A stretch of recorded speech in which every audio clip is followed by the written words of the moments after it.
what we do in algebra, being like linear functions, is a majority of our test, our state test. So using the Sphero, using the point slope and adjusting the slope and having kids adjust the slope and see what they would need to do with the slope or the y-intercept to be able to hit another point was perfect with that. My name is Carrie Murphy. I am the Chief Technology Officer here in Deer Park Independent School District, which is Deer Park, Texas. Today we have training with math and science teachers that teach algebra, physics, geometry in grades 8 through 12. And they are working with RobotLAB in a box. And it's just a great tool for introducing concepts that are really abstract and hard for kids to gather, but they're going to use robots to introduce it to them, to show them the practicality of what they're learning, those concepts. They really do have application in the real world. Anything like with a robot, we can tell them and write it and do all that. It's not exciting, but you put a robot in front of them, that's really exciting.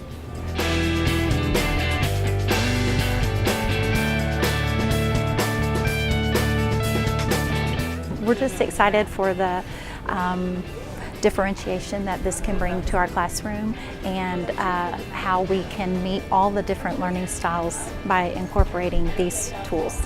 Well, mainly it's the hook. You know, the kids will be very excited. Anything, you know, when you talk about robotics, I have a lot of students who are in robotics classes, and I think anything when they can look forward to something they might be able to do in a career or in their future, I think that's always very exciting to them. So.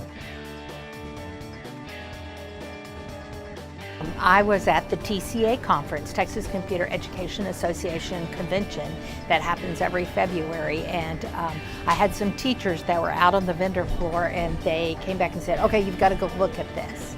And they're always my scouts. So they went out, scouted it, and they said, I think this is really something that might be applicable for how we could use it. So I went and looked at it and did research, and then met with our district science and math coordinators, directors, and talked to them about this and how it would fit into their curriculum. We could take those concepts and then show them real world application, and then hopefully open up a world that would lead them into engineering fields or the science, technology, math fields.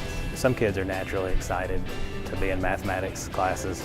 They just love the math, but I realize that's not always the case. You know, not everybody loves math. So hopefully this will be just another thing to pull them in and show them that math is really cool and exciting. You know, I had trouble in geometry just because I couldn't visualize certain things, and I thought, oh great, if I had something like this would just turn me on. It would have just really excited me to be able to, I would have gained something, walked out of the class and said, yes, I remember something. You know, so many times our kids go in, we teach them things, and then if you ask them later, well, what did you learn in that class? Oh, nothing.